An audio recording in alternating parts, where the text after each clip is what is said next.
Elevator Show. Written by Gapty.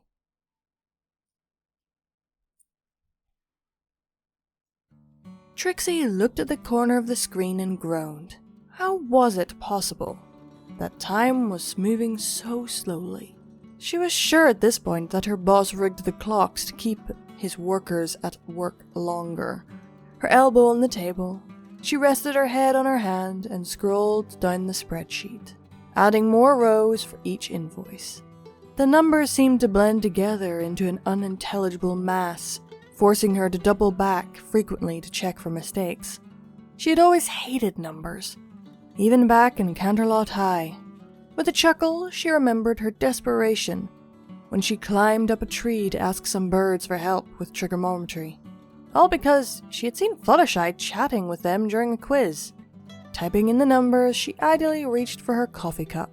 Her co-workers were constantly worrying about her consumption, but as long as Trixie never counted how many cups she'd had, her body would never know how much caffeine it had inside. But despite the stimulants, Trixie's eyes were heavy. This must be the staring at the screen for hours thing, she thought to herself, as she looked out the window. Her mood for the short breather was spoiled when she was reminded of the dark clouds outside. Nevertheless, her eyes needed a rest, so she looked out at nothing in particular. Miss Luna Moon, I'm not paying you to watch the clouds. Trixie clenched her teeth, resisting the urge to shout back at the head of department. Was her fate so unfortunate that she couldn't even rest her eyes for a moment? Reluctantly, she turned back to the screen. The last minutes were always the worst, all because of the department head, an old woman with absolutely no empathy. She hovered over her subordinates like a soaring hawk, forcing everyone to work till the very end. The worst part was the woman knew of Trixie's need for this exhausting job, so while some co-workers could allow themselves to get defensive without getting fired, Trixie could not. She had no other skills except for stage magic, but who cared? Her program never caught on, so now she was stuck in this suffocating place. At least the wage was high enough to bear this torment.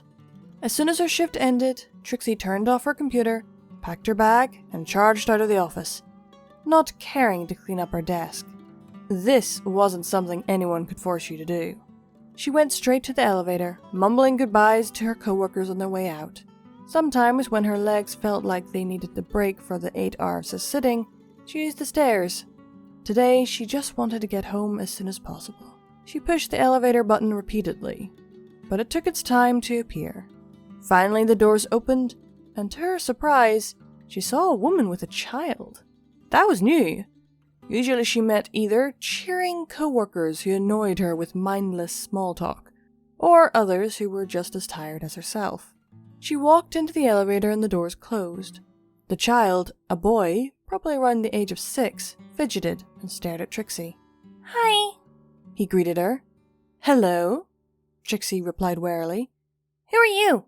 Trixie gave a short glance at the mother. I'm sorry, he's always so talkative, the mother replied, chuckling nervously. Trixie raised an eyebrow, but then an idea came into her mind. Her lips formed into a smile. Me? You're talking to the one and only Trixie Luna Moon, the great and powerful magician. The boy's eyes lit up. A real magician? He asked. Indeed. She took 2 red sponge balls from her pocket and made a show of putting them one by one in her left hand.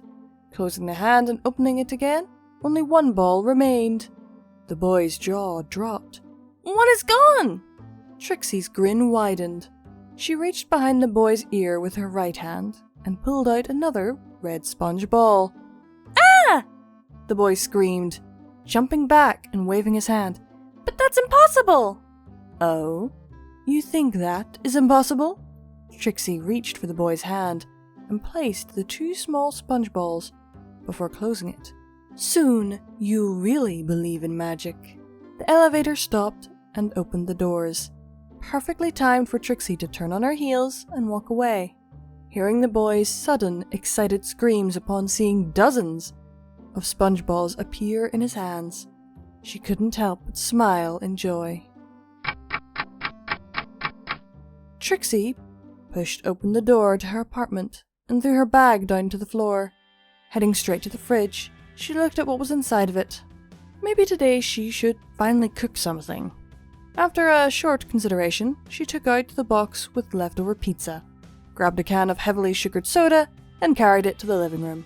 She barely gained weight, so why bother with healthy food? With tired eyes, she looked at the coffee table in front of her couch, which was covered with dirty plates and empty cans. She knew she had to clean it someday, but it definitely wouldn't be today. So she turned on the TV and let herself fall on the couch. Sure, reality shows were all fake. At this point, Trixie didn't care anymore. She just wanted her mind to be entertained a little bit longer, before she inevitably had to go to sleep. A message from her phone forced her to stand up and reach for it. If it was the department head again... "Hello, Miss Luna Moon. My son loved your little elevator show. Are you available for a birthday party?" She blinked before she processed the message, and leaped for joy, typing immediately the reply. "Of course!"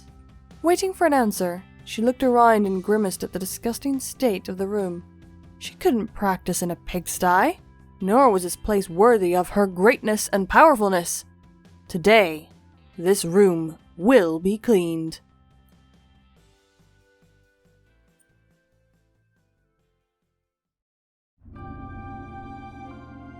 We here at Pony&Wolf Productions thank these amazing patrons of ours for their monthly support, without which all of this would not be possible.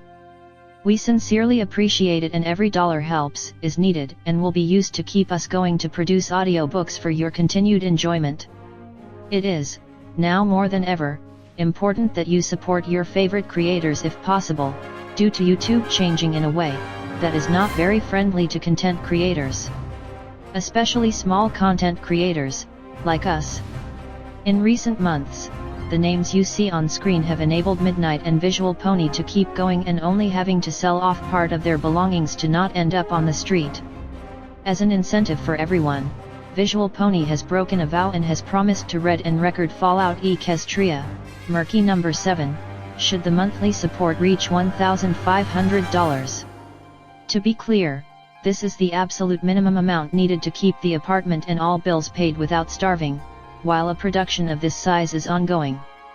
The estimated time for this production would be 3 to 4 years, but people already said that Project Horizons was impossible to do, right? And now look who did it, so with Pony&Wolf, you know we can finish the job. For further information on how to support us, please have a look at the description of this video, as there are also other ways, like our merch store. Sincerely and forever yours, your Pony&Wolf team.